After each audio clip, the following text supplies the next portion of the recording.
Accord, désaccord avec Gérard Leclerc sur Radio Classique et Paris Première. Alors, on parle de votre livre dans une seconde. On va peut-être commencer un peu, parce que vous êtes des observateurs privilégiés de la politique, par commenter un peu l'actualité récente. D'abord, ce rassemblement hier de la gauche. Est-ce qu'on peut parler d'un premier meeting de campagne de François Hollande, à votre avis ?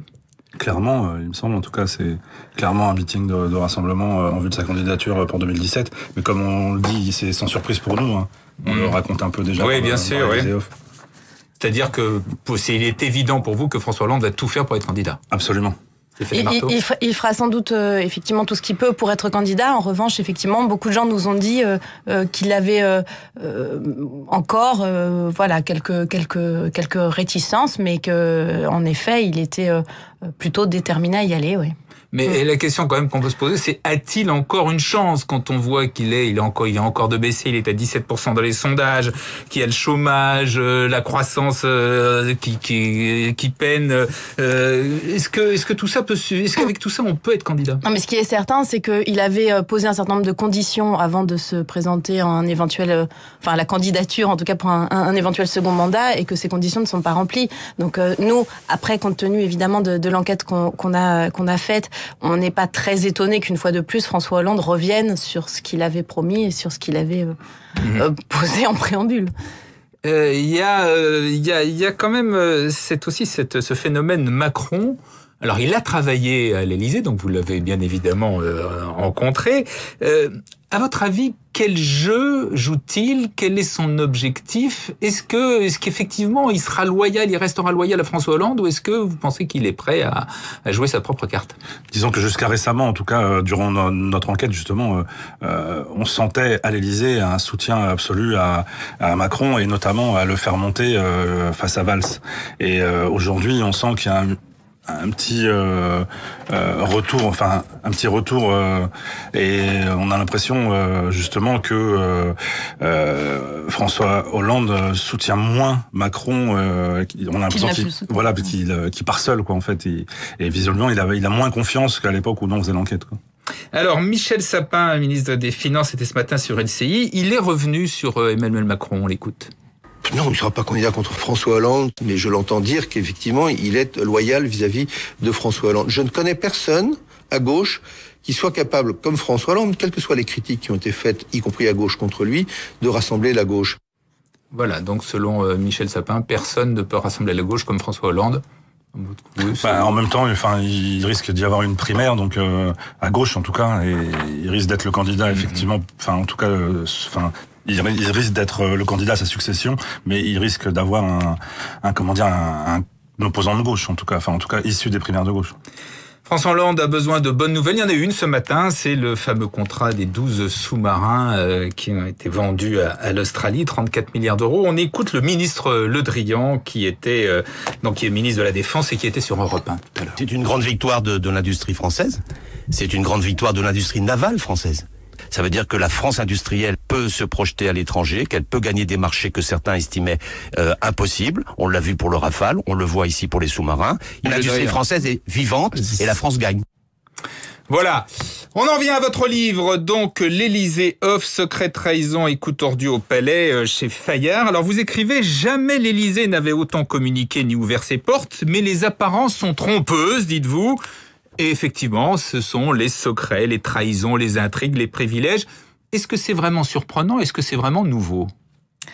Ce qui est nouveau, c'est la surcommunication dans laquelle s'est engagée l'équipe du président, et en l'occurrence Gaspard Ganzer, qui a été beaucoup l'homme de la com qui vient de la mairie de Paris. Absolument, qui est passé par les affaires étrangères avec Fabius. Absolument. Donc effectivement, jamais l'Élysée n'avait été aussi ouvert, jamais autant de journalistes n'avaient pu y passer un peu de temps. Alors qui pour y faire un reportage, qui pour y faire un documentaire, qui pour y faire une bande dessinée, il y a effectivement un simulacre de transparence et d'ouverture. On dit un simulacre parce que la réalité, bien entendu, c'est que, comme d'habitude et comme avant, ce qui est réellement un enjeu, ce qui est réellement intéressant est toujours caché et toujours dissimulé à la vue, bien entendu, des reporters. La différence, justement, c'est que cette fois, lors de ce quinquennat précis, peu de médias en fait interrogent le pouvoir comme l'a été celui de Nicolas Sarkozy par exemple. Et nous effectivement on s'est dit que ce serait intéressant de faire une plongée dans les coulisses de l'Élysée puisque personne n'y va en fait. Alors, vous avez fait cette plongée et vous révélez qu'il existe, dites-vous, un cabinet noir qui suit notamment les affaires concernant Nicolas Sarkozy. Là aussi, j'ai envie de vous dire, mais enfin, tout ça n'est pas très nouveau, ça a toujours existé, non ? Certes, cela a toujours existé. En même temps, il faut se souvenir des promesses de François Hollande et des engagements de François Hollande à ne pas s'immiscer dans les affaires judiciaires, quelles qu'elles soient, et à garantir l'indépendance de la justice. Alors, et ça, il le fait concrètement. Comment et qu'est-ce qu'il fait ce cabinet noir ? Le cabinet noir, en fait, François Hollande a installé des gens à la fois à l'Élysée et au ministère de la Justice et au ministère de l'Intérieur, des amis intimes en fait, qui sont des personnalités qui le suivent depuis 20, 30 ans, etc. et qui recueillent des informations et qui font remonter ces informations au secrétaire général de l'Élysée et ensuite elles sont partagées. Allez, des exemples, Stéphanie Marteau. On a vu par exemple que juste après l'affaire Cahuzac, au moment où tout ça prenait une proportion incroyable, l'Élysée a fait en sorte de convaincre, en vain d'ailleurs, le directeur du service informatique de communiquer un certain nombre de pièces qui émanaient des archives de Claude Guéant, archives qui n'étaient évidemment absolument pas censées qui avaient été réclamées par la justice, non ? Qui ont été réclamées par la justice, mais que en aucun cas l'Élysée, de sa propre initiative, n'était censé aller fouiller. Mais l'Élysée pouvait dire non à la justice qui demandait des documents ? Vous savez, la justice agit dans un cadre très réglementé et réglementaire. Et en fait, par exemple, lorsque vous réalisez une perquisition sur des documents, par exemple confidentiels, les magistrats n'ont pas le droit de lire ces documents avant l'avis d'une commission, etc. Et là, on est exactement dans ce cas-là, c'est-à-dire que le magistrat, les personnels de l'Élysée qui ont eu accès à ces documents n'auraient pas dû y avoir accès et ils auraient dû être transmis aux archives nationales et à charge pour le magistrat de se mettre en relation avec les archives nationales pour pouvoir éventuellement accéder à ces archives indépendamment du cadre légal qui autorise l'ouverture de ces archives à 30 ans. Par ailleurs, on a pu établir que justement des personnels de l'Élysée, en l'occurrence Éric Biofarina, qui est le gendarme qui s'occupe de la sécurité du palais, était de lui-même et de sa propre initiative allé chercher des documents et chercher des informations qui seraient utiles à la justice. Pourquoi ils font ça ? C'est pas simplement, comme c'est souvent expliqué, pour faire trébucher Nicolas Sarkozy ou dans le but simplement qu'il se présente effectivement mis en examen à l'élection présidentielle. C'est aussi tout simplement, très prosaïquement, pour allumer un contre-feu alors que l'affaire Cahuzac est en train d'enflammer les médias. Alors, voilà. Par ailleurs, vous dites qu'il y a eu, après l'élection en 2012, une chasse aux traîtres, c'est vos termes, donc entre guillemets également les taupes sarkozystes. Et en même temps, on peut vous répondre, d'une part, c'est après tout pas normal que le président de la République veuille s'entourer de collaborateurs en qui il a confiance. Et puis vous dites vous-même, d'ailleurs, qu'il y en a certains qui sont restés et qui étaient très marqués à droite, comme Benoît Pugat, le chef d'état-major. Alors, ça c'est pareil. François Hollande est arrivé en expliquant qu'il ne ferait pas de chasse aux sorcières, qu'à la différence de son prédécesseur, lui ne chercherait pas à s'entourer de collaborateurs qui seraient exclusivement de son camp politique. On s'aperçoit bien entendu qu'à l'usage, si, évidemment, et sans doute d'ailleurs est-ce légitime, vous avez raison, il a fait cette chasse aux sorcières, il y a bien des têtes qui sont tombées, et des gens qui n'étaient pas de la bonne couleur politique ou qui en tout cas ne manifestaient pas une allégeance suffisante, étaient écartés, parfois extrêmement brutalement. Mais à l'inverse, vous dites qu'il y en a qui sont restés. Le cas de Pugat est un peu différent. Oui, absolument. Aziz Emory. Le cas de Pugat est intéressant parce qu'en fait, est-ce qu'on peut dire qu'il était sarkozyste ? Je suis pas convaincu qu'il était. En tout cas, c'est quelqu'un qui est considéré comme étant très à droite. Qui a soutenu la manif pour tous. Voilà, exactement. Il aurait même mis un moment le fanion de la manif. C'est ce qu'on dit. Ça nous a été démenti en tout cas à l'époque. Et effectivement, le général Pugat est considéré comme quelqu'un de très à droite. Et il est devenu un peu le père de substitution de François Hollande. François Hollande l'emmène partout, y compris dans les endroits où il a pas sa place. Il est quand même chef d'état-major. Et par exemple, il était invité au dîner avec Barack Obama lorsque Barack Obama est venu à l'occasion de la COP 21.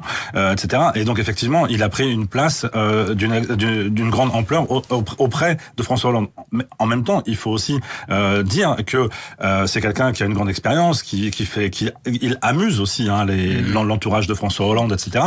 Mais en même temps, il épouse aussi les thèses du dernier qui a parlé, parce que quand François Hollande déclare avant les attentats qu'il faut diminuer le budget militaire. Le général Puga est d'accord. Et puis après, voilà. Et ensuite, voilà, exactement. Alors, on découvre également dans votre livre que ça drague beaucoup à l'Élysée. Alors, ça va de blagues potaches à de certains qui sont un peu dans les dragueurs impénitents et voire même à des dérapages. Alors, dites-nous ça. Stéphanie Marteau. Alors, l'Élysée, c'est un lieu de pouvoir. On sait que ça a tendance un petit peu à alimenter les libidos. Il y a effectivement eu des cas, y compris d'ailleurs des cas assez graves, de fonctionnaires et de hauts fonctionnaires élyséens qui sont sans doute allés très loin. Mais de notre point de vue, c'est pas le plus grave. Alors, au sens où ces gens ont été sanctionnés finalement, et ça, c'est quelque chose qu'il faut mettre. Sanctionnés plus ou moins, parce que quand on déplacé. Voilà, quand on déplace un haut fonctionnaire et qu'on lui donne une ambassade qui a un haut fonctionnaire qui a justement été surpris un peu insistant, du harcèlement. Voilà, exactement. Donc on peut pas. Alors, mais il y a plus grave. Mais il y a plus grave. Alors allons-y, parce que son nom a été donné. De notre point de vue, c'est par exemple le cas de Michel Sapin, puisque lui c'est un proche, c'est un très intime, comme chacun sait, du président de la République depuis plusieurs décennies.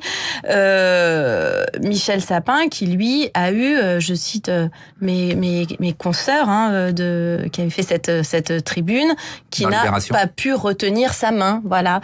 Michel Sapin, qui voyant une consoeur baisser pour ramasser son stylo, qui était en pantalon taille basse, nous voilà, c'est tel et donc qui aurait pincé l'élastique de la culotte de la journée. Voilà, qui en tout cas clairement a approché un peu trop sa main des fesses de cette demoiselle.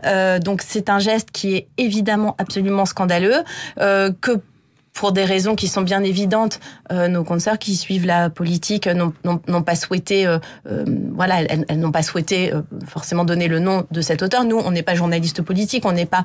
Et il faut dire que lui a démenti quand même. Il a dit, bien sûr. Il pouvait difficilement faire autre chose.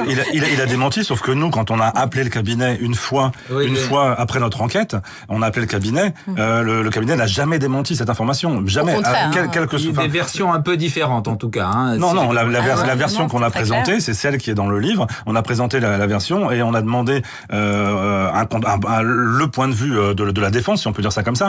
Et on nous a expliqué que c'était une blague de potache. Et à aucun moment le ministre nous a démenti. D'ailleurs, s'il l'avait fait, sa réponse serait dans le livre. On n'a aucune raison de. Pour nous.